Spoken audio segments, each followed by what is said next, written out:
Histoire au coin du D20, nos meilleures histoires de jeux de rôle. Donjons et Dragons, 5e édition. Épisode 1. Présentation des personnages et premières aventures et passage de l'édition 3.5 à l'édition 5. Publication initiale en janvier 2021.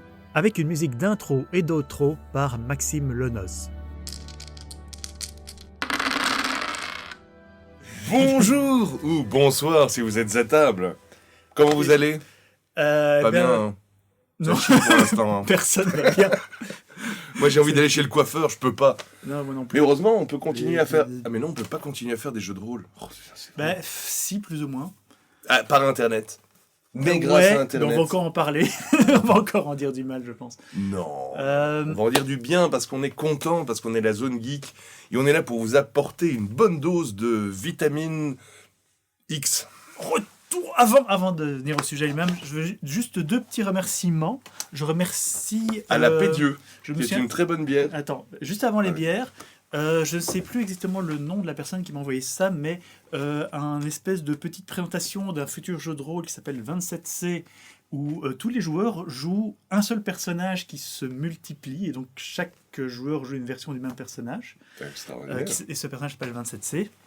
Et donc à venir, je crois qu'il va faire un crowdfunding, si j'ai bien compris. Et j'ai aussi reçu de Larousse le petit manuel d'initiation au jeu de rôle, ce qui est exactement ce à quoi vous vous attendez. C'est une présentation, qu'est-ce que c'est un jeu de rôle, avec un petit scénario d'introduction super simple. Bah, c'est Donc, des beaux bouquins. En ça, tout ce cas. sont les remerciements des trucs qu'on m'a envoyés.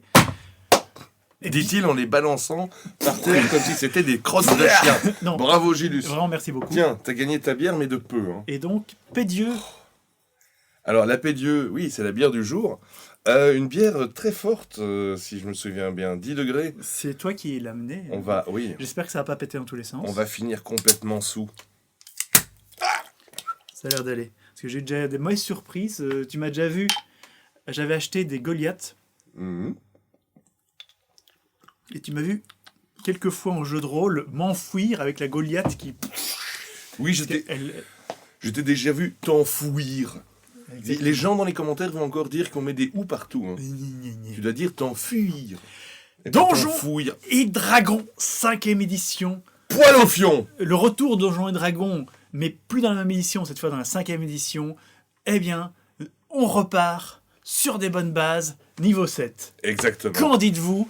Retour au bon vieux premier Histoire au coin des 20, Donjons et Dragons. Et où nique ça ta pue, mère. et va aller vous faire foutre. Merci. Tu voulais du jeu de rôle original, ben t'en auras pas. Voilà. On fait du donjon et dragon. Eh Il n'y a bien, même pas de dragon, en fait, il y a des wyvernes. C'est ridicule, oui. Gilus. eh bien, pour être honnête, ça fait un bout de temps qu'avec notre groupe, on parle de relancer la partie de Donjons et Dragons, et comme j'ai acheté la 5e édition, c'était une bonne occasion de l'essayer. Et surtout, en fait, dans cette période pas évidente de confinement, j'avais pas envie de continuer un jeu de rôle un petit peu triste, glauque, politique qu'est Hitterpunk. Moi, c'est tout l'inverse. Hein. En période, j'ai envie de vous faire jouer le jeu de rôle Alien, justement parce que c'est des histoires de maladies, de vaccins, de corps qui se déforment et tout. Fais ce que tu veux, mais moi j'ai senti une envie dans le groupe de jouer du Power Fantasy. Il y a de ça. Et donc d'avoir un groupe où tu te sens... Parce que Donjons et Dragons, c'est un petit peu jouer des super-héros. Hein. Et donc, j'ai voulu vous offrir ceci, et c'est donc... J'ai oublié ma clope électronique, je vais la chercher subtilement, je suis sûr que les voyeurs ne verront pas la différence. Waouh, bravo Sangoku. Super effets spéciaux. D'ailleurs, en parlant d'effets spéciaux, il faudrait qu'on vous parle d'un truc, mais on va pas encore en parler. Mais on a une surprise Oui. sous le... Une gilusserie qui nous attend au coin du marché aux ordures Au du poisson. monde de l'imaginaire. Oui. Et donc, Donjons et Dragons, 5e édition, on a recréé les personnages du groupe de l'époque. Oui. Et on va vous les représenter parce qu'à un moment, on s'était dit, oui, allez voir les vidéos XY, mais ça fait 8 ans qu'on vous les a J'allais présentés. dire, ça fait... c'est probablement l'une des plus vieilles campagnes suivies dont on a parlé. Ce sont... bon, à part qu'il y a eu des changements de personnages, mon bon vieux Ragnar le barbare est mort. Et puis bon, Mais ils connaissaient déjà Ganshu, les voyeurs. on a déjà parlé de Ganshu. On a déjà parlé de Ganshu. Non, non. Il y a eu du changement, mais on parlait déjà de cette campagne en 2012, je crois. Je reçois encore des messages de gens qui disent t'as pas fait tomber des Yanti dans un piège complètement débile comment t'as pas pu accepter ça en tant que maître jeu? Moi, j'aurais accepté. Hein? Espèce de rebelle. Espèce de petit coquin, va. C'est toi? Bref, oui. Mais donc, on doit présenter les personnages? Ouais, mais donc on va représenter les personnages et après on vous expliquera. On va pas rentrer énormément dans le scénario lui-même, mais je vous expliquerai la fin d'un monde et le retour à un nouveau. D'accord.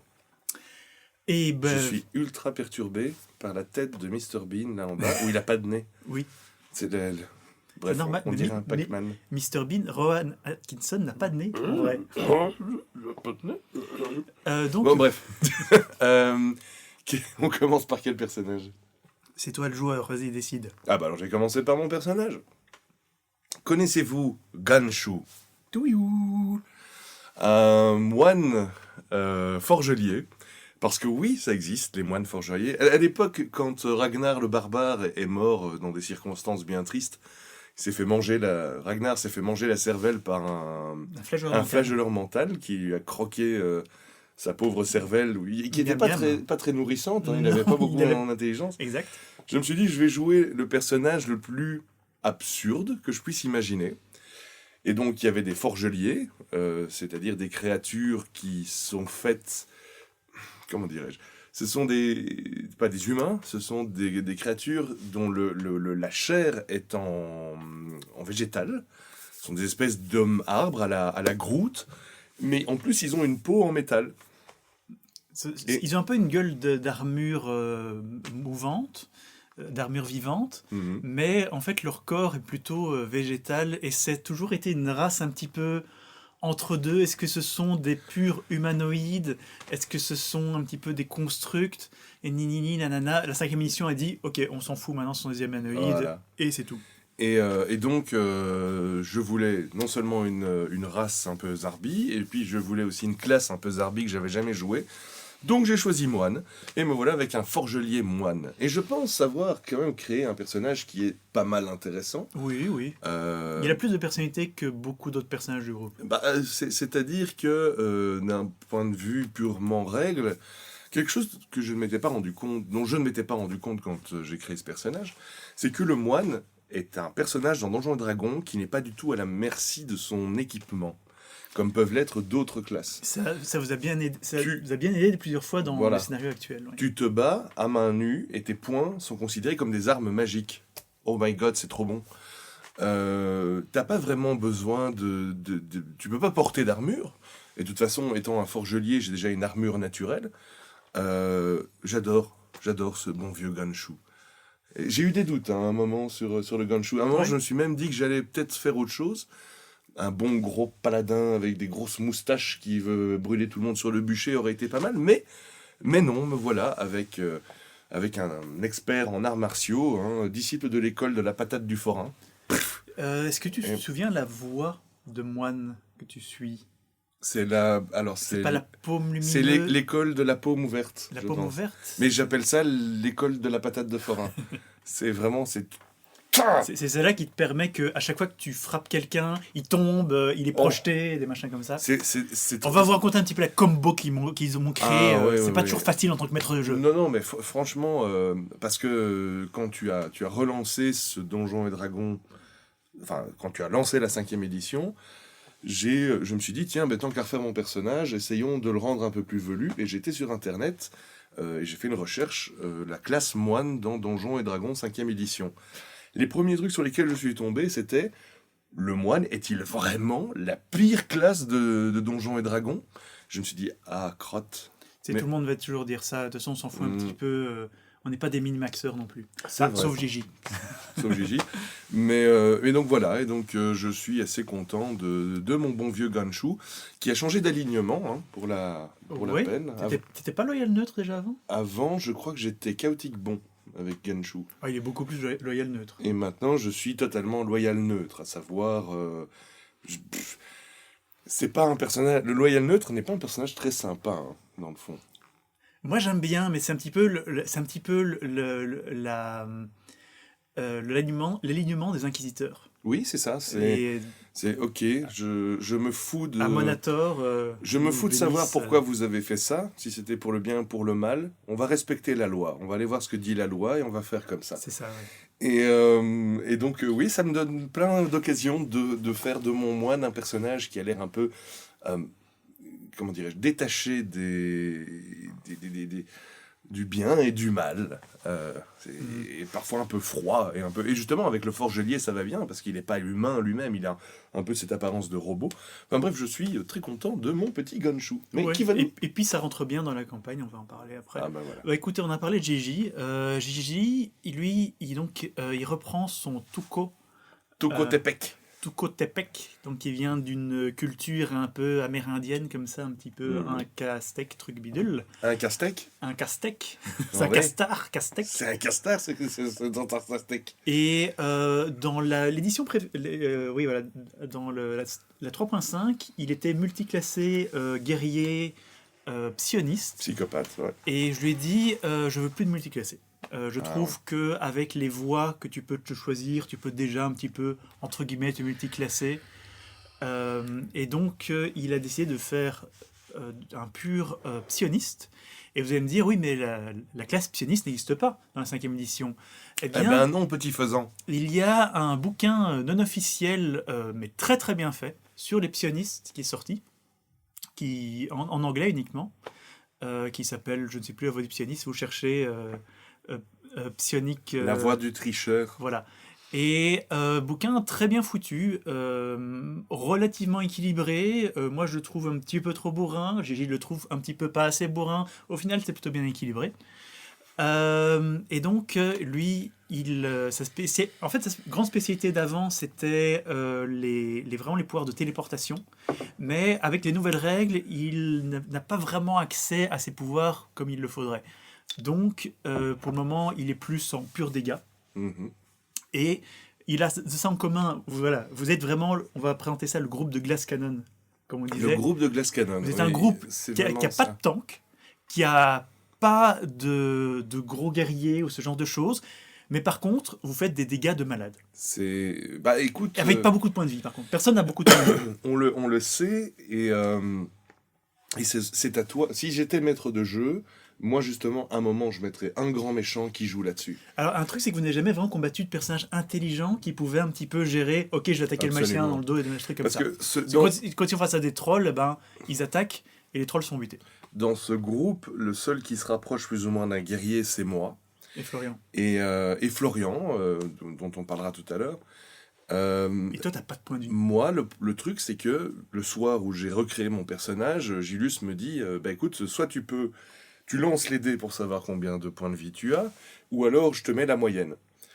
Et je me suis dit, comme toujours, je n'ai pas besoin de la moyenne parce que ma bonne étoile veille sur moi, comme toujours. Et j'ai fait un résultat odieusement bas. C'est vrai. Et donc, mon guerrier a moins de points de vie que le mage, je crois. En fait. Je sais plus. T'as genre 34 points de vie au J'ai- niveau 7, quelque chose comme ça. J'ai 37 points de vie 37. dans Donjons et Dragons au niveau 7, ça pue du fion. Voilà. Et donc, bah, y a des pouvoirs qui permettent de compenser. Hein. Je me trimballe toujours avec des bouteilles de potions de soin. Ouais. J'ai un pouvoir qui permet de, à la Dragon Ball, me refaire mes forces et regagner des points de vie. Mais quand même, ouais. Au final, en fait, on a un groupe qui, une fois l'assaut principal, qui est toujours ultra brutal, une fois qu'il est passé, après ça pue du fion. Ça peut puer du fion. Vous avez eu plusieurs moments où vous avez vraiment eu chaud. Donc, un moine forgelier, Un psioniste. un psioniste humain. Ah oui, et donc j'allais dire, comme quelqu'un d'autre sur lequel nous allons revenir très bientôt, il a la grosse capacité qui est absolument géniale et qui change tout, de pouvoir, quand il fait des dégâts de zone, il peut immuniser ses copains. Ah bah bien sûr. Et donc ça change tout, parce que moi je me souviens quand on jouait à ADD2, la boule de feu, c'est beaucoup de dégâts, sauf que c'était pratiquement impossible de l'utiliser sans cramer tes copains. Mais Eh absolument. ben, ici, et Gigi et le mage, que nous allons présenter maintenant, peuvent immuniser leurs copains et donc ils balancent leur boule de feu où ils veulent. Ouais. Et le mage, c'est Moustache. C'est Gilliam, un vieux pilier du groupe. De comptoir. Non, pas du comptoir, un Non. pilier du groupe depuis le départ, hein, le magicien elfe de Moustache, qui est un elfe qui lance des boules de feu. C'est un magicien elfe, niveau 7 toujours, comme tous. En fait, on peut résumer nos personnages à chaque fois à une phrase. Mais Gilliam, oui, effectivement, est un elfe avec un passé un peu trouble, un peu torturé, hein, parce qu'il y a quand même du roleplay. C'était un ancien esclave d'un magicien, voilà. Et il lui a volé ses secrets, les secrets de son maître. Et donc, voilà, mais c'est un pyromane c'est un évocateur. De la meilleure espèce, on va dire, effectivement. De nouveau, un personnage qui peut faire énormément de dégâts très vite, mais qui, une fois que les sorts sont passés, qu'il n'y a plus rien dans l'escarcelle, ça... Au moment où vous jouez, pour le moment, Gilliam, il a plus de sorts. Et ça va changer beaucoup de choses par rapport au prochain combat. J'avais pas suivi qu'il avait plus de sorts. Presque plus de sorts. D'accord. Le Tuko Tepek, il a plus beaucoup de points psy non plus. Donc vous vous retrouvez pour la première fois depuis qu'on a repris cette 5e édition, à un moment où vous devez vraiment essayer d'économiser vos emplacements de sorts, vos points et tout ça. Moi j'en ai rien à branler parce que je suis un moine. J'ai encore tous mes points de ki et ça va chier. Et donc voilà. Il nous reste Val. On va terminer par elle parce que c'est le nouveau personnage. Ah oui, bah alors parlons de Florian. Florian, qui joue un hobbit rôdeur. Pour ceux qui connaissent les précédentes aventures, oui, il est toujours puceau. Il est toujours puceau et il est toujours là. C'est un petit peu son arc de personnage. C'est toujours le mélange de Frodon et d'Aragorn. Et donc voilà. Il saute dans tous les sens, mais il n'a toujours pas cassé son biscuit. Et donc, il y a eu énormément de discussions avec lui à la création de personnages par rapport aux compagnons, aux familiers de rôdeurs, parce que je trouve que les règles de compagnons dans le bouquin sont pourries. Elles sont vraiment pourries. J'ai trouvé plein de règles optionnelles. Il y a maintenant le bouquin Tasha, Scoldron of Everything. Bref, le dernier supplément Donjons et Dragons, qui a à nouveau des nouvelles règles optionnelles pour le compagnon du rôdeur. Je vais vous spoiler quel est le gros problème du compagnon du rôdeur dans la 5e édition, c'est que si jamais l'animal veut attaquer, il doit utiliser l'attaque de son maître. Mais c'est complètement naze. En fait, je comprends d'un point de vue équilibre de personnage pourquoi c'est fait, mais c'est juste une règle frustrante en fait. C'est juste une règle frustrante que tous les tours, tu dois commander à ton animal d'attaquer. Ça ne donne pas envie d'avoir un familier, quoi. C'est pas que c'est pas bourrin, c'est que c'est frustrant et ça donne pas envie. C'est vraiment ça. Et moralité, donc il n'a pas pris le compagnon animal. Moralité, on a écrit une lettre à Donjons et Dragons en leur disant attention, les frères Bino sont pas contents. Et je peux vous dire, hein, mes petits amis, qu'ils vont chier dans leur froc. Ça va pas se passer comme ça. Et alors donc son... Agilus. Ouais. Même que ta gueule. Pour confirmer. Même pour confirmer. Okay. Et donc sa sous-classe, je me souviens plus du terme exact, mais c'est genre rôdeur des ombres, je sais plus très bien. C'est vraiment le truc qui va tuer des elfes noirs. C'est vraiment ça. Il voit dans le noir. Il peut faire vraiment pratiquement des attaques sournoises. C'est-à-dire que le premier tour, il a une attaque en plus. Il peut bouger plus vite. Il fait plus de dégâts. Donc c'est vraiment la classe qui doit, le premier tour, qui doit vraiment tuer ses ennemis le premier tour. Oui. Et après, c'est un super archer. Quand je vois tous où vous lancez un D20 plus 4 pour attaquer, lui il a genre un D20 plus 9 ou plus 11, je sais plus très bien, mais il a un plus 4 en dex, plus 2 parce qu'il est archer expert, plus 3 donc ça fait bel et bien plus 9. Ouais, il attaque à plus 9. Donc voilà, c'est un très bon archer, il peut faire dégâts. Et en même temps, ils apportent plein d'avantages conceptuellement dans les voyages. C'est-à-dire que vous ne pouvez jamais vous perdre, vous ne considérez pas les terrains difficiles, vous êtes beaucoup plus de mal à tomber dans des embuscades. Voilà. Tout à fait. Et donc, le rôdeur, en fait, c'est vraiment ça. Le rôdeur, c'est une classe qui apporte plein d'avantages dans tout ce qui concerne le voyage. Mais pour l'instant, je trouve cette 5e édition de Donjons et Dragons vraiment très agréable. Moi, j'aime bien, ouais. Sauf les créatures invoquées qu'il faut faire attaquer indépendamment, mais Elle est vraiment chouette. Et le petit programme que tu utilises, qui est Forge, toujours. C'est Foundry. En fait, Forge, c'est un site qui loue des serveurs pour ne pas utiliser mon ordinateur lui-même comme serveur. Et donc, c'est Foundry VTT. Allez voir la vidéo précédente. C'est de ça dont on a parlé. Et ben, moi, je commence à avoir un petit peu marre parce qu'à chaque fois qu'il y a une rencontre, je dois la préparer à l'avance. J'ai besoin de créer un terrain, j'ai besoin de poser des murs, j'ai besoin de poser... Ça me fait un petit peu chier. On va pas refaire l'émission de la semaine passée. Enfin, la semaine passée. Ça me casse un petit peu mon impro. Mais franchement, ça marche bien. Ça marche bien. Et moi, je sais pas quand et comment on va pouvoir refaire un jeu de rôle, je dirais, plus classique. Moi, j'ai hâte. D'ailleurs, j'ai reçu des putains de tuiles pour créer des donjons. Depuis le début du confinement, j'ai reçu la boîte d'introduction au jeu de rôle Alien que je salive de vous faire jouer. J'ai reçu Mage, édition 20e anniversaire. Et j'ai toujours dans les cartons plein d'histoires de vampires. On va essayer de mettre tout ça en place et de vous donner du jeu de rôle. Mais la vraie question, Gilus, c'est avec toutes ces histoires de Covid, de se laver les mains toutes les 20 minutes et de mettre du gel hydroalcoolique, j'ai les mains extrêmement sèches. Est-ce que tu as une crème que tu me conseillerais ? Eh bien, justement, la crème jus de cul, c'est la crème parfaite pour... la crème jus de cul, c'est pas de la merde. Non, je sais pas ce que tu... Bref. Voilà, donc... Dernier personnage. On commence... Ah ben oui, non, il reste Val. Ben oui. Val, je suis désolé. Qui, lors de l'édition précédente, jouait une barde du nom de Lila. Ouais. Elle en avait marre, elle voulait changer de personnage, on en parlait déjà. La joueuse. Oui. Le personnage n'en avait pas marre de sa propre existence. Non. Mais donc, Val m'avait déjà dit qu'elle voulait changer de personnage, elle s'amusait pas trop avec. Et donc, elle a créé un nouveau personnage qui est un tabaxi. Donc, c'est son espèce d'homme-chat, qui est une tabaxi druide. Donc, une femme-chatte. Une femme-chatte, tout à fait. Et ça te fait rire, ça. Gamin.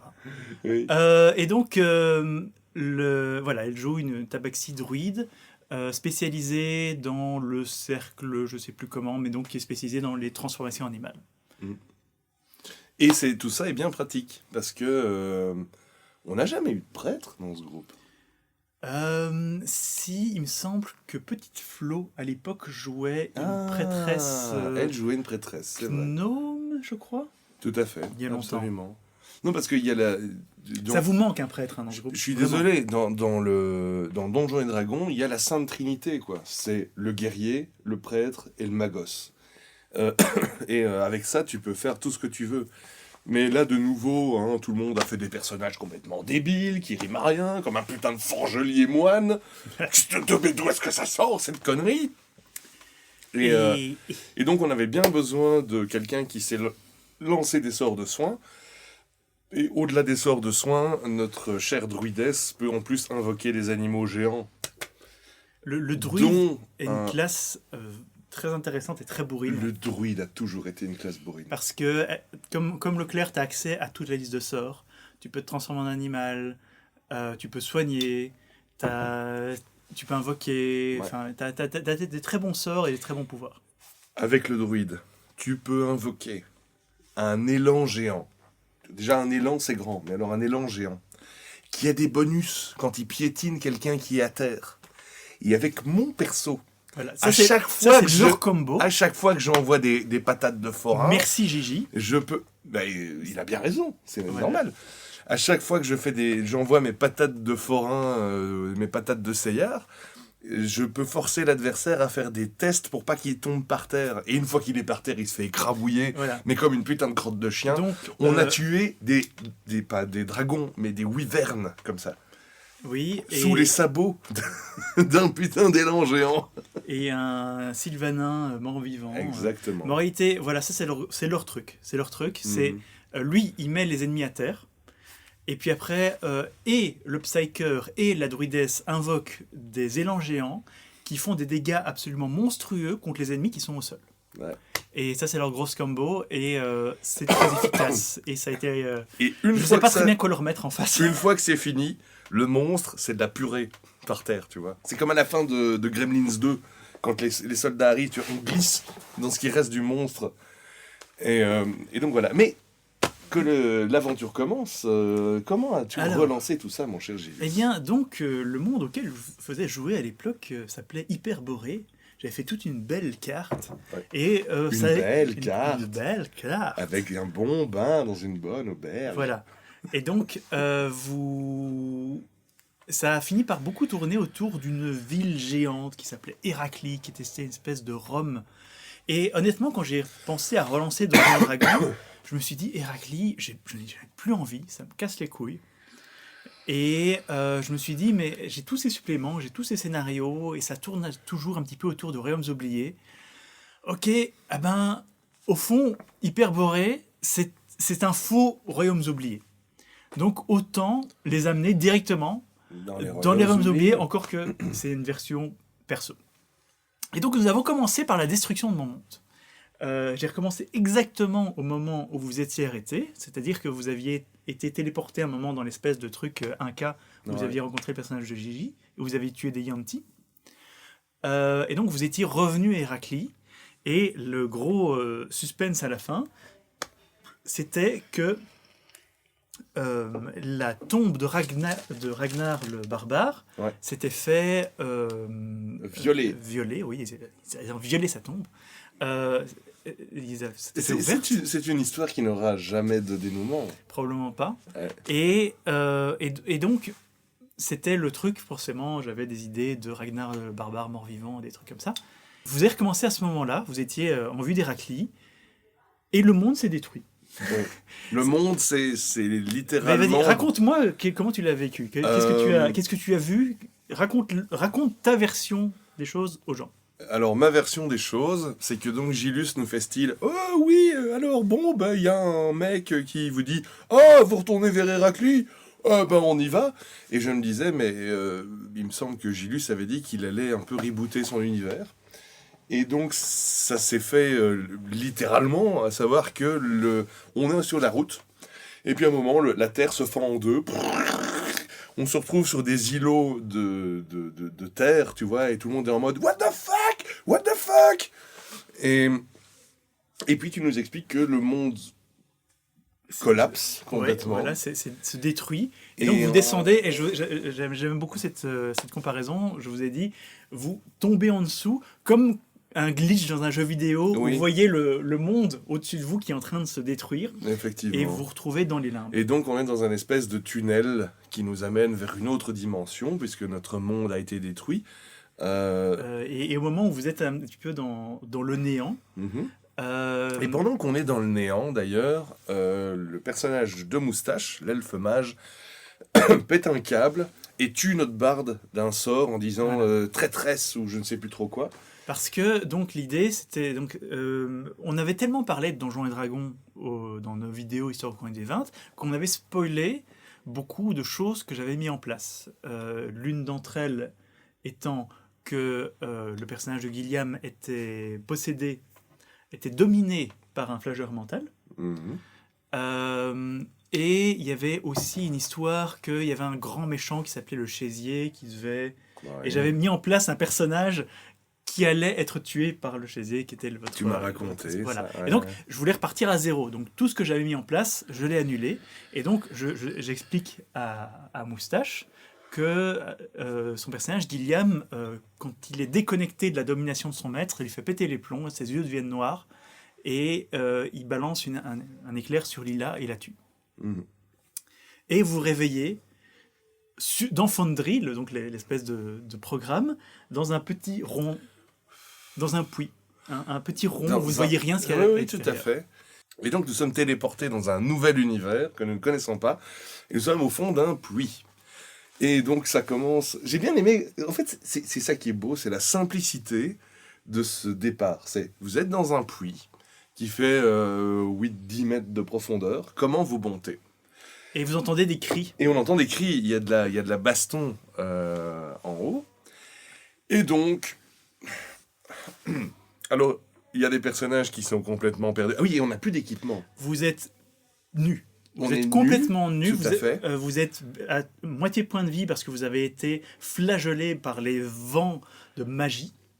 Mais il nous restait le coffre à pattes. Et il vous restait juste le coffre à pattes. À ce moment-là, vous ne le voyez pas encore, il était à l'extérieur. C'est le seul objet que je vous ai laissé. Et donc, encore une fois, je ne peux que dire... Là, on voit, tu vois, le groupe qui est complètement... On n'a plus d'équipement, on n'a plus rien. Alors, le guerrier te fait... Oui, mais moi, j'ai plus mes armes magiques. Et puis, t'as le mage qui te fait... Oui, mais moi, j'ai pas appris mes sorts. Eh ben, qui c'est qui sait faire des trucs à ce moment-là? C'est Bibi, c'est le moine. Le moine, il n'a pas besoin d'équipement.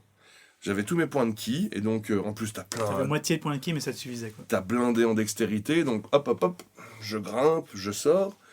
Et on se rend compte qu'un village qu'on ne connaît pas est attaqué par des gobelins. Malgré que vous étiez niveau 7, je voulais revenir aux bonnes bases. Mais bien sûr, tes histoires commencent toujours par des gobelins qui martyrisent des enfants. C'est vrai. Donc, et puis là-dessus, on a commencé à étaler les gobelins sur le sol de la ville comme du beurre sur une tartine.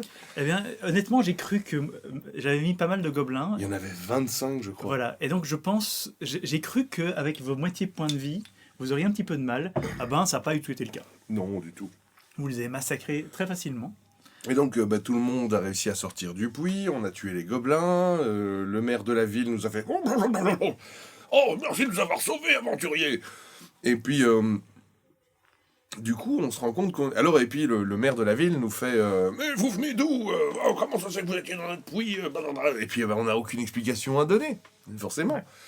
Et on l'a joué un peu en mode on vient d'une autre dimension, mais pas trop en fait, parce qu'il voulait pas. Non, vous n'avez pas trop expliqué en fait.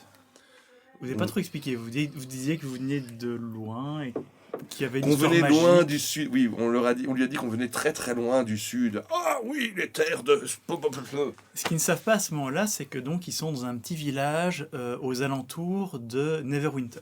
Mm-hmm. Et alors là, je vais juste vous expliquer un petit peu quelle est ma... Neverwinter, comme le jeu vidéo? Oui. Oh. Juste vous expliquer un petit peu ma variation, mon propre monde de Forgotten Realms.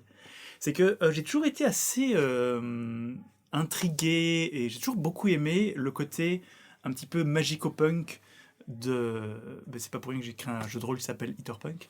Mais j'ai beaucoup aimé le côté magico-punk du monde de Eberron, qui est vraiment très poussé.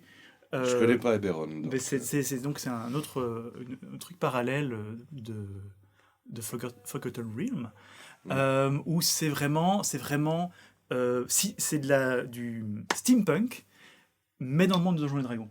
Mais où, à la place d'un gros carburateur à la vapeur, tu remplaces ça par une pierre magique. C'est vraiment ça. Et donc j'ai voulu reprendre des éléments d'Eberron, et surtout je voulais avoir la classe des artificiers dans mon jeu. Et donc, mon principe, c'est que le Neverwinter de mon jeu est très différent de celui que vous connaissez, où la ville a été reconstruite. J'ai pris plusieurs éléments de tout ce que j'aimais bien, en fait. Et la ville a été reconstruite sur deux grands principes. C'est la technologie et la foi. Et moralité, c'est une ville où il y a des armes à feu, où ils fabriquent des forgeliers, où il y a des artificiers. Et en même temps, ils sont très croyants pour Amonator, qui est le dieu du feu.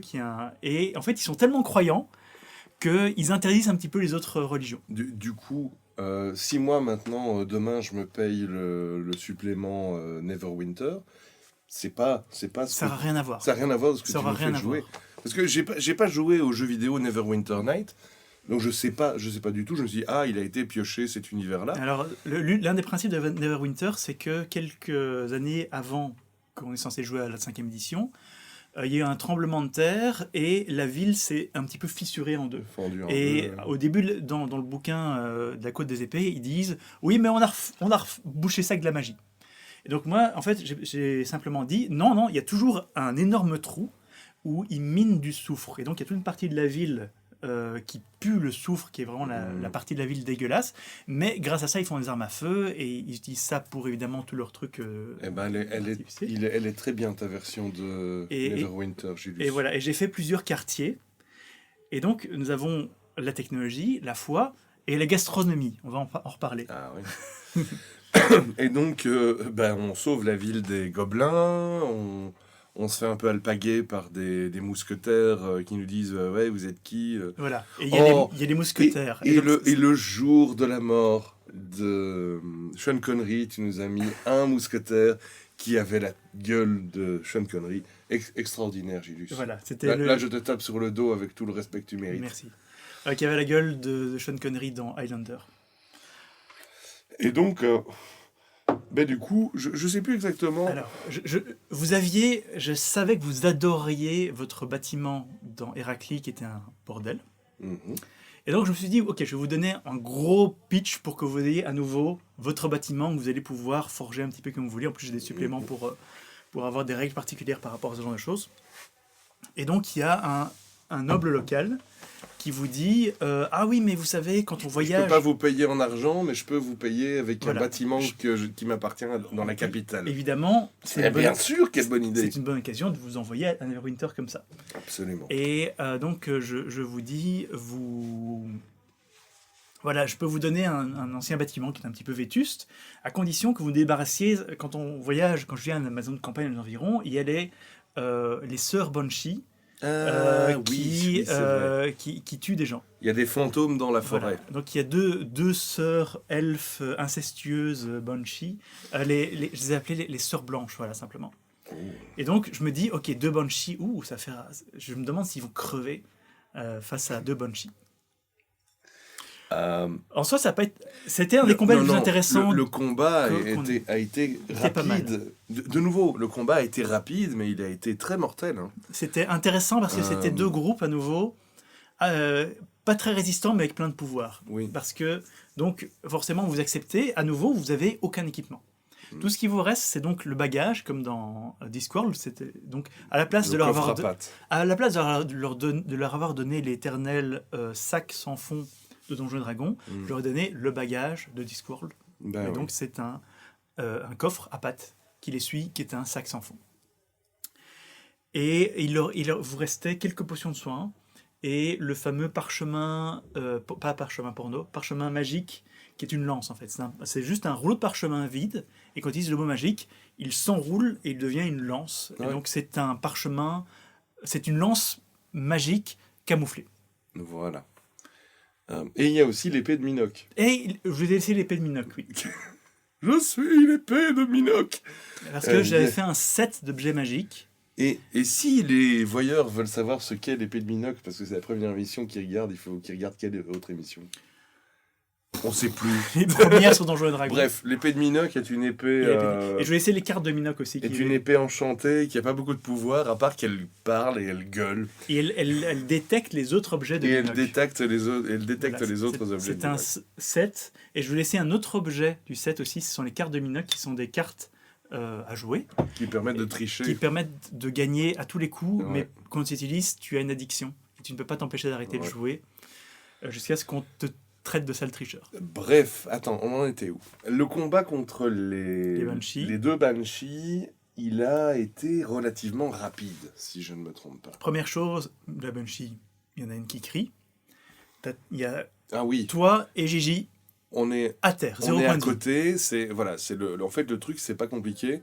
Elle pousse un hurlement d'outre-tombe, et tous les gens qui l'entendent et qui ratent leur jet...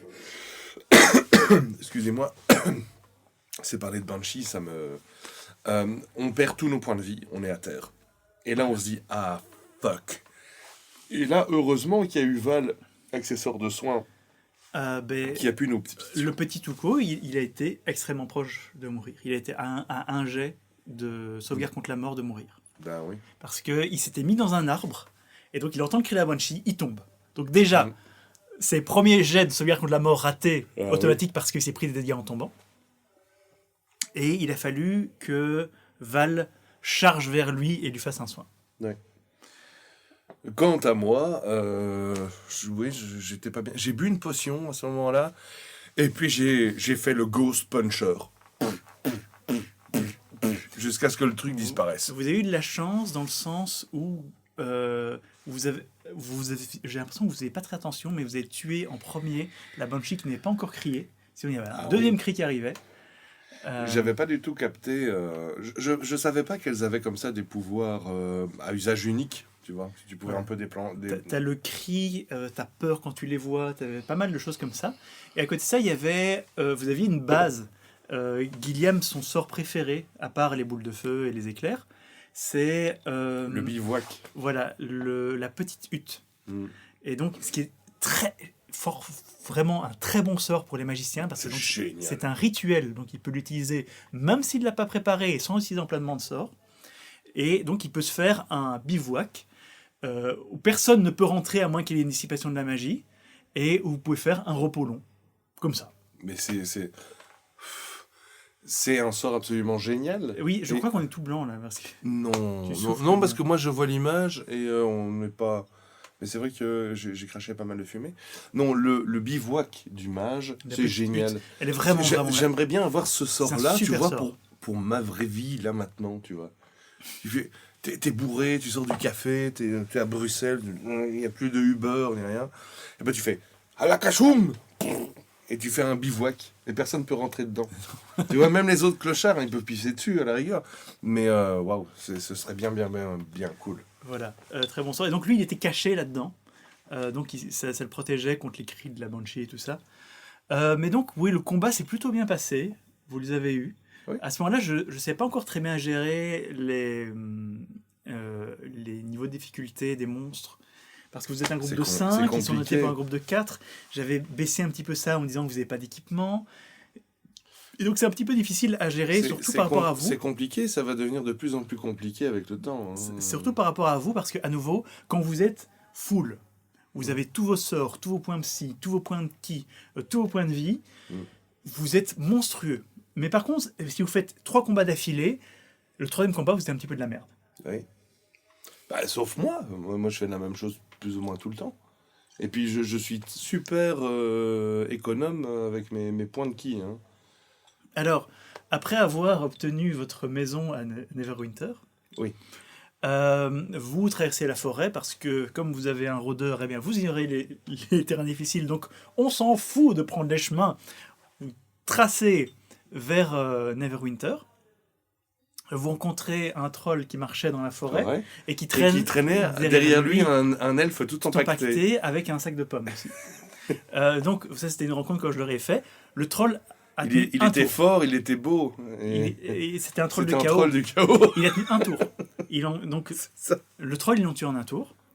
C'est vrai. Ils ont sauvé un elfe qui a été votre première sur une longue lignée d'échecs horribles sur vos jets de charisme. Non. Gilus, c'était le premier personnage ultra désagréable. Et comme on a fini par se le dire à un moment, tous les gens à Neverwinter sont méchants avec nous. À chaque fois, je vous dis, ok, vous avez fait un bon roleplay, faites-moi un jet de persuasion, je me souviens plus exactement, je crois que c'est persuasion. Oui. Ou de diplomatie avec avantage, je dis, faites votre jet avec avantage. Eh ben, vous faites des échecs critiques, vous faites des jets de merde malgré les avantages que je vous donne pour le roleplay. Il faut se rendre compte que donc on vient de sauver un elfe qui tient un magasin à Neverwinter. Ce mec a tout intérêt à... Enfin, bref, on lui a sauvé la vie. Il allait se faire manger par un troll et probablement farcir de pommes, comme dans la chanson. Et donc, on commence à lui dire, bah, écoutez, quand on sera à Neverwinter, on vous accompagne, quand on sera à Neverwinter, on viendra dans votre échoppe, et peut-être que vous pourriez nous faire quelques prix, parce que nous n'avons pas grand-chose et tout. Et la scène se suit comme ça, et puis, on va voir si vous fait des prix, dit Gilus. Fait un jet de persuasion, échec critique. Et là-dessus, et tout le monde est emmerdé autour de la table, parce que c'est complètement grotesque, ça n'a pas aucune raison d'arriver. Mais on a fait un échec critique. Et vous avez pris pour des profiteurs, simplement. Et donc Gilus nous fait comme ça, ouais mais non, mais en fait, finalement, je pense que je vais peut-être rentrer tout seul en ville. Et nous, on était là, mais mec, merde, putain. Ouais, en même temps, vous l'avez fait un petit peu... C'était pas tout à fait « nous sommes des héros », c'était plutôt « écoute, on t'a sauvé, maintenant tu nous fais un prix ». Mais bien sûr. Mais c'est pas... Le mec était dans un sac d'un troll. Il allait se faire manger. Je sais. Il y a un moment où entre... Dans le jeu de rôle, il y a jeu. Et c'est ça le problème. Entre l'héroïsme et le profitage Non, monsieur Telf est un espèce de radin, et puis c'est tout. Bref. Mais combien de fois ça nous est pas arrivé ? Et ça vous arrive beaucoup. Plein de fois. Plein de fois. Oui, alors, messire Gnome, peut-être que vous pourriez nous faire quelques petits prix. Alors... Ah, c'est intéressant ce que vous dites. Faites un jet de persuasion. Et donc... Vous êtes vraiment des enculés. Et donc, qu'est-ce que nous disions, Gilus ? Si ce n'est que celui qui contrôle l'épice contrôle la galaxie. Et nique ta mère. La petite mort va te faire foutre. Et donc, que nous disions... Oui, je suis très dune pour l'instant. Et santé, hein. Santé. Oui, triple carmélite. Triple carmélite, on va finir plein comme des boudins. Classique. Mes pauvres amis, vous allez voir des choses donc, abominables. Pour Neverwinter, ce Neverwinter technologique, donc j'ai un petit peu divisé la ville en plusieurs quartiers. J'ai vraiment redessiné la carte de la ville. Et je me suis beaucoup inspiré. Alors, pour les joueurs de Donjons & Dragons 5e édition, allez voir ce que fait Kobold Press. Kobold Press, ce sont les plus professionnels des amateurs qui font des suppléments non officiels de Donjons & Dragons. Et ils ont fait plusieurs bestiaires qui sont formidables. Mais formidables. Et c'est entre de ces bestiaires dont j'ai sorti tout ce qui est créatures mécaniques, parce qu'ils ont tout un côté, dans leur univers, ils ont tout un côté mécanique, les univers, les mondes parallèles mécaniques. Et donc, les gardes mécaniques qui sont dans la ville, ils viennent de là. Ah, les fameux robots. Et l'archidiable Mammon vient de là aussi. Ah, ouais. Excellent. J'ignorais de ça. Maintenant, je sais où je peux aller spoiler tout ce que tu vas nous mettre dans tes aventures. Alors, je vous ai pas trop cassé les couilles avec le côté... tu es un forgelier, tu es censé avoir un maître. Non, mais en fait, mon cher Gilus, parce que donc... effectivement, on arrive dans ce nouvel univers. Et il y a un autre forgelier dans le village. Je reviens un peu dans le temps. Dans le village, il y a un forgelier qui est en train de biner ses raves. Oui, c'est juste, dans le village. Oui, et je me dis, hé, un frère, yo, un frère forgelier. Et j'arrive et je fais en mode, ouais, t'as pas vu la bataille ? Forgelier in the hood, quoi. Forgeau. Putain de merde. On va s'appeler Forgeau les uns les autres. Attention, il n'y a que les forgeliers qui peuvent être non, Forgeau l'un à l'autre. Si quelqu'un d'autre m'appelle Forgeau... c'est raciste. Hein. Bref. Et il était complètement lobotomisé. C'est vraiment des machines. Et donc, j'ai l'impression d'être un robot avec une... Tu es un robot éveillé. Voilà, avec un esprit bien à moi, dans un monde où tout le monde considère les forgeliers comme des outils. Oui, comme un grippin, quoi. Et encore... Gilus, ça va devenir l'arc de mon personnage. Je vais faire la révolution forgelière. Parfait. À Neverwinter. Parfait. Alors, je crois que je ne te cache rien. Je vous ai présenté Neverwinter par les points A, B, C, D. Eh bien, je me demande qu'est-ce que vous améliorez tout ce que vous considérez comme des injustices. Et ce monde est fait pour que vous le refaisiez à votre image. Les forgeaux. Ouais, les autres ont juste le droit de dire le F-word. Hi, forgeau. Bref. Donc, voilà, mais c'est vrai que... jusqu'où est-ce qu'on va dans cette narration ? Parce que... on va aller jusqu'à la guilde des gourmets. Et donc, on a traversé la forêt, on a sauvé l'elfe. Vous rentrez à Neverwinter. On arrive à Neverwinter, on découvre cette ville. Vous retrouverez votre maison qui est dans un quartier un petit peu pourri. Et là, je vais te donner un petit regard sur l'envers du décor. D'accord. Parce que, en fait... L'envers de la médaille. J'aime assez bien cette anecdote. Les dessous de table. C'est que donc, j'ai créé votre maison dans Dungeon Draft. Donc il y a Dungeon Draft et Wonder Draft qui sont 2 programmes payants et qui permettent de créer des trucs et qui sont on peut mettre en parallèle avec Foundry. On peut importer dans Foundry ce qu'on crée dans Dungeon Draft et ils mettent automatiquement les lumières, les murs, des trucs comme ça. Bref. Et donc je vous crée ça et je me dis tiens, je vais mettre une cave. Je mets une cave et je me dis qu'est-ce que je vais mettre dans la cave. Et donc je commence à regarder tout ce qu'il y a et je vois qu'il y a des trucs vraiment très cultistes. Et je me dis ah ouais. Et donc je commence à mettre... L'idée est venue de là, en et fait. L'idée est venue de la construction dans ce programme de votre maison, je me suis dit, tiens, je vais mettre des trucs de culte. En plus, je lisais... des bouquins de culte, des grosses statues de culte. Je lisais un petit peu l'historique, et donc à Baldur's Gate, à la porte de Baldur, il y a toute une histoire qui avait des cultes pour Asmodée, le seigneur des 9 enfers. Ouais. Et je me dis, bon, bah, pourquoi cette maison est vide? Ah bah, il y avait un culte aux 9 enfers ici. Et en même temps, j'avais lu dans ce fameux bestiaire de Kobold Press l'archidiable Mammon qui m'a fait triper. Et donc, l'archidiable Mammon, c'est un démon, démon de très haut niveau, qui est un démon de la richesse, qui est immense, qui a sa peau couverte d'or, qui a ses dents en diamant. Et honnêtement, je voyais un méchant d'un Disney qui allait chanter quand vous allez arriver. Et je me suis dit, oh, c'est trop beau. Would you be rich? Would you be rich? Et donc, je suis parti de ce principe-là. Donc, tu vas raconter un petit peu votre arrivée, mais moi, je suis parti de ce principe-là. Ok, dans la cave, il y a eu un culte à ce dieu de la richesse, enfin, ce diable de la richesse. Et il y a la réalité qui est un petit peu ébréchée entre les 9 enfers et le monde matériel. Oui. Et je vous dis, donc quand vous rentrez, vous êtes attiré par cet endroit-là. Vas-y, je te laisse raconter maintenant. En gros, donc on se retrouve dans cette maison qui est la nôtre. Rien n'est gratuit. Voilà, rien n'est gratuit.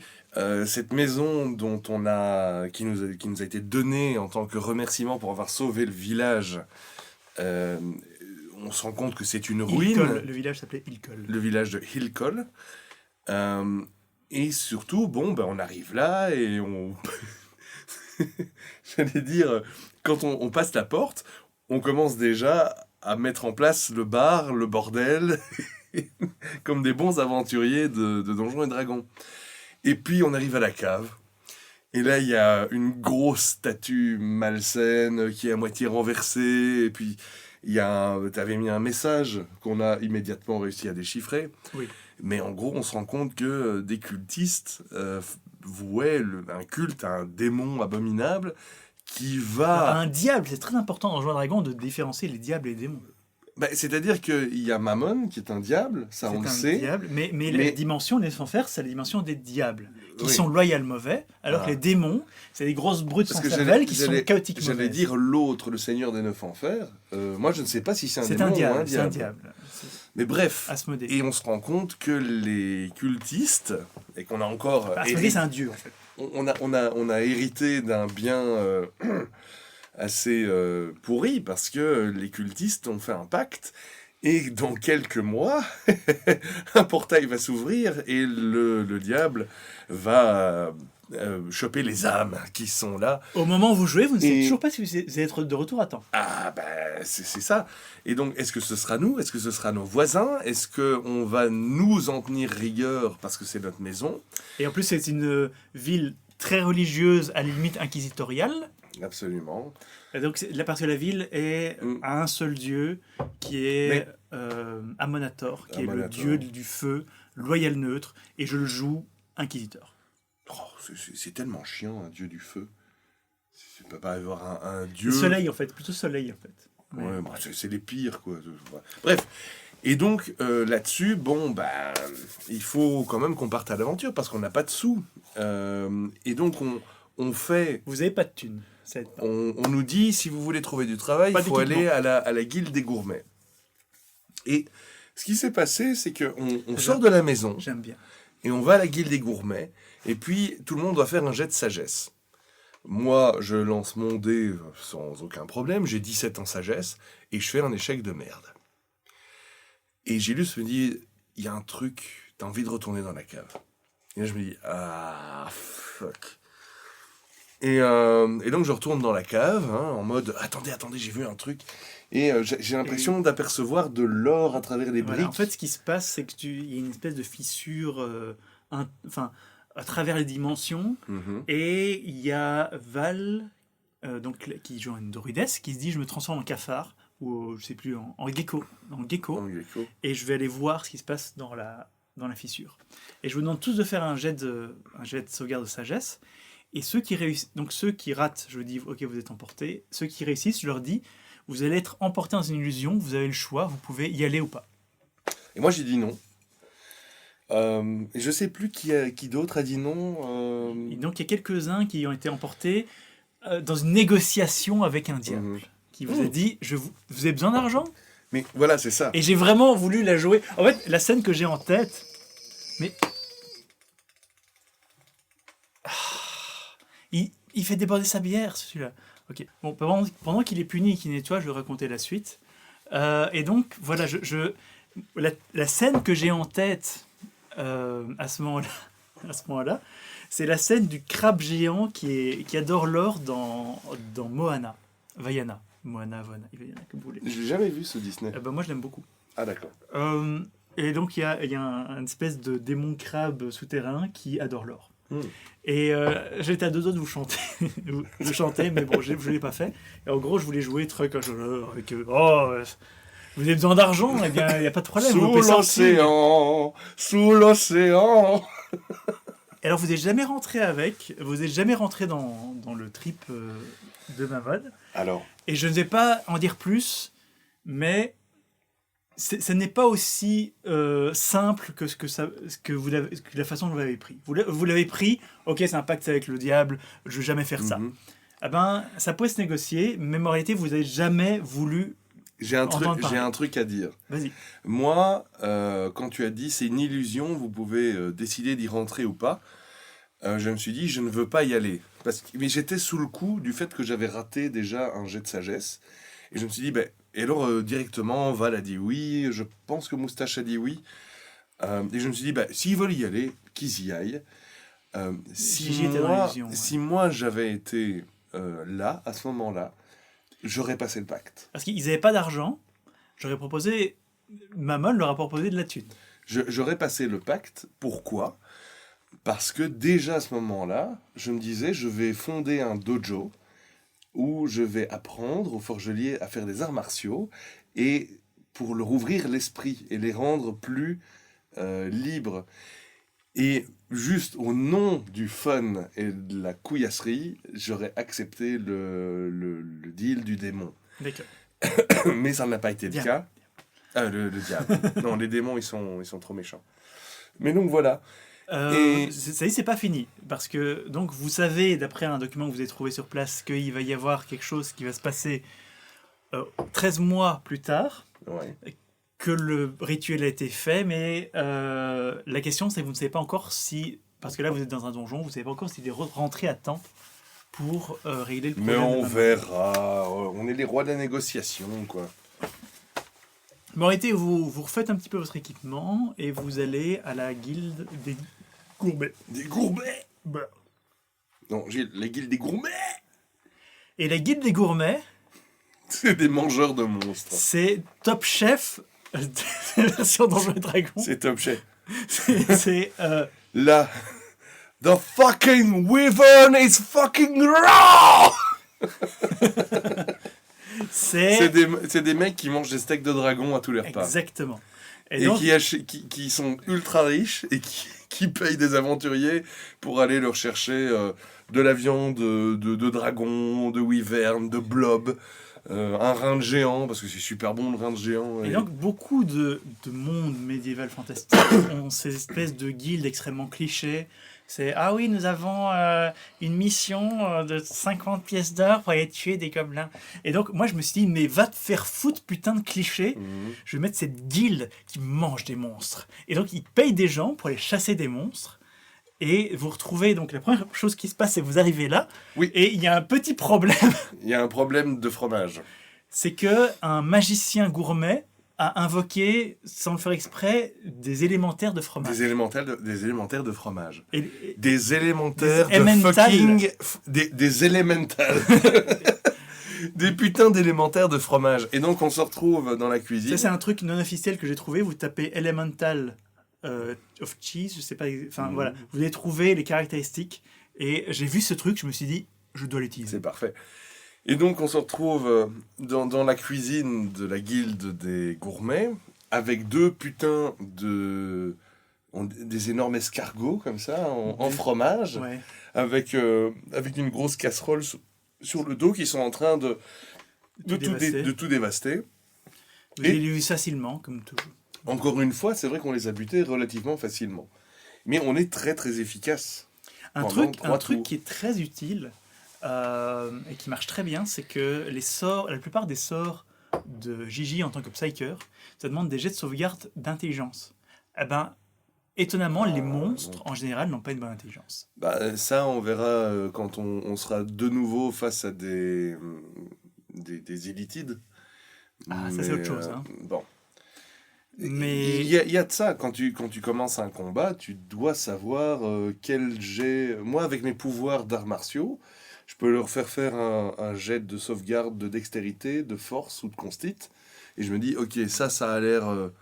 ça n'a pas beaucoup en dextérité, bah donc je vais lui infliger ce pouvoir. Ça fait partie du jeu. Je compte sur vous pour ne pas aller chercher les caractéristiques des personnages. Non. Mais c'est clair que vous voyez un immense homme marbre mort-vivant. Vous vous dites, il a beaucoup en force, il n'a pas beaucoup en dextérité. Ouais. Voilà. Et donc voilà, on a déchiqueté, on a mis du fromage jusqu'au plafond. Exact. Et puis, on nous a donné une mission. Mais est-ce qu'on en parle ce soir? On va juste... Attention. Donc votre mission était de récupérer du venin de wyvern, de vouivre, c'est ça le terme français. Du venin de vouivre. Du venin de vouivre qui rend le vin meilleur. Voilà. C'est comme la fameuse histoire de l'antigel qu'on met dans le vin. Ah ben, tu mets ça dans le vin et ça le fait maturer. Et donc, vous aviez besoin de venin de vouivre. Et je vous dis, voilà, vous gagnez autant d'argent. Et là-dessus, on vous dit, à la semaine prochaine. Et s'il y en a plus, vous aurez plus d'argent. Et vous avez gagné votre première... Nous reviendrons là-dessus plus tard. Donc nous allons nous arrêter là. Au moment où vous recevez cette mission de la guilde des gourmets. D'ailleurs, il y a une autre mission que j'ai écrite et que vous n'avez pas faite. J'espère que vous la ferez un de ces jours. La chèvre et le cyclope. Du cyclope qui élève des chèvres. T'avais envie qu'on la fasse. Voilà. T'avais envie et en même temps, on s'est dit, c'est celle qui rapporte le plus d'argent. La chèvre et le cyclope. Et ça a l'air trop dangereux. Elle est moins dangereuse que... Après, je vais peut-être un petit peu le changer, mais c'est moins dangereux que le scénario que vous faites actuellement. Ah bon? Ouais. Et donc, pour le moment, on va pas trop spoiler, mais pour le moment, ils font une campagne qui existe, qui est trouvable en ligne, qui est le laboratoire de Quelich. Mais nous allons nous arrêter là au moment où la guilde des gourmets vous donne cette mission d'aller choper du venin de wyvern, de vouivre. Et... Ah oui, c'est dur, hein. Vous la sentez venir à la fin. C'est déjà une bonne vidéo, là. Hein. On a du temps, hein. Vous aimez bien, à chaque fois que c'est plus d'une heure, vous regardez. Je sais. Mais bien sûr. Mais on va essayer de pas trop tarder pour vous apporter la suite de ces aventures. Globalement, 5e édition.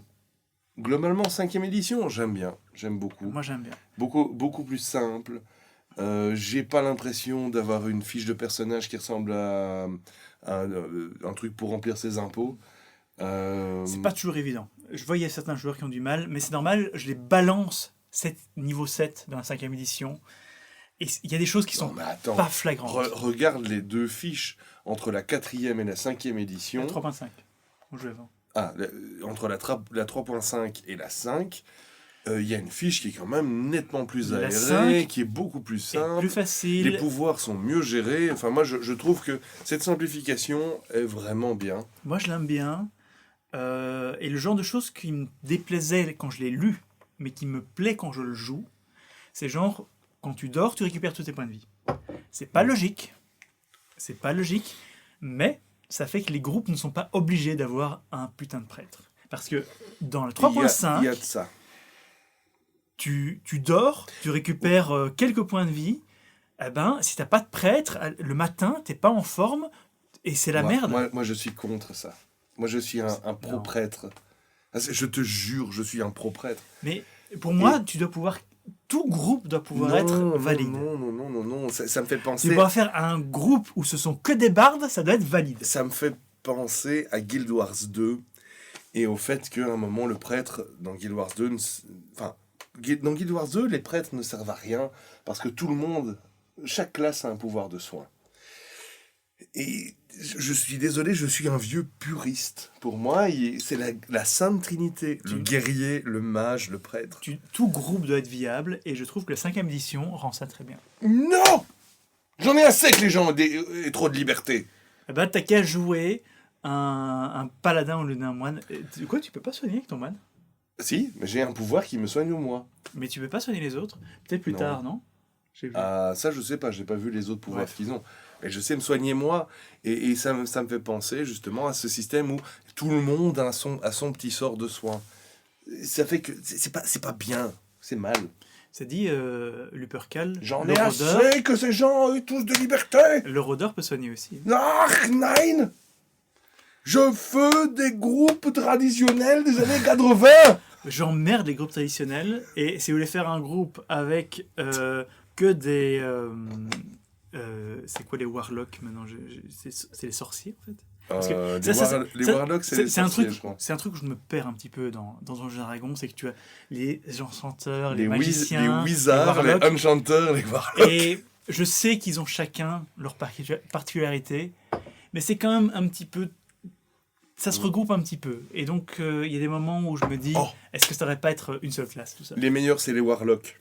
Il faut d'ailleurs écouter la chanson I Rule the Ruins du groupe Warlock avec Doro, très bon. Eh ben, je n'ai jamais joué un Warlock, un sorcier, et je n'ai jamais eu un groupe où on joue un Warlock. Et ça peut être très intéressant parce que c'est un personnage qui, dès la création, il a son patron, donc celui qui lui donne ses pouvoirs, qui est un gros bagage historique pour lui-même, donc pour son propre historique, son background, et je trouve ça très bien en fait. Putain, ça y est, on commence à être bourré. Mais j'ai aucune idée de ce que sont les Warlocks dans... Les Warlocks, basiquement, ils ont un peu des pouvoirs de magiciens, mais ce qui est très important, c'est qu'ils obtiennent leur pouvoir de par un dieu... d'un Cthulhu. Un dieu mauvais, quoi.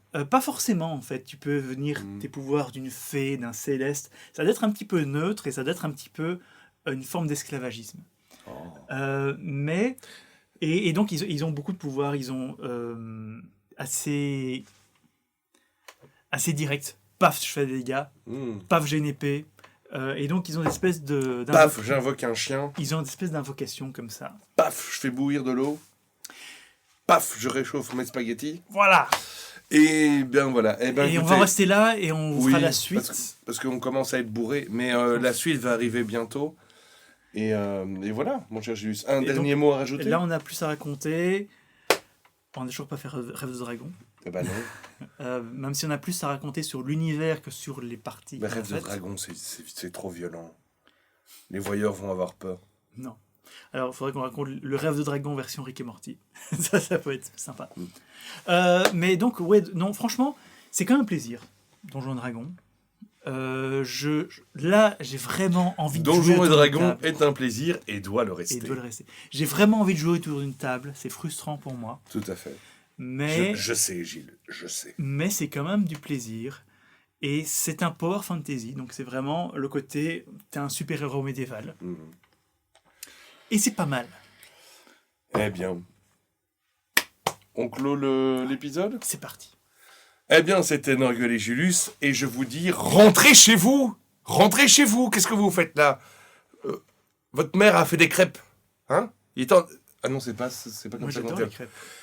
Et sur ce, on vous dit à la prochaine. Et moi je dis, faites du jeu de rôle, même en confinement, et bye bye bye.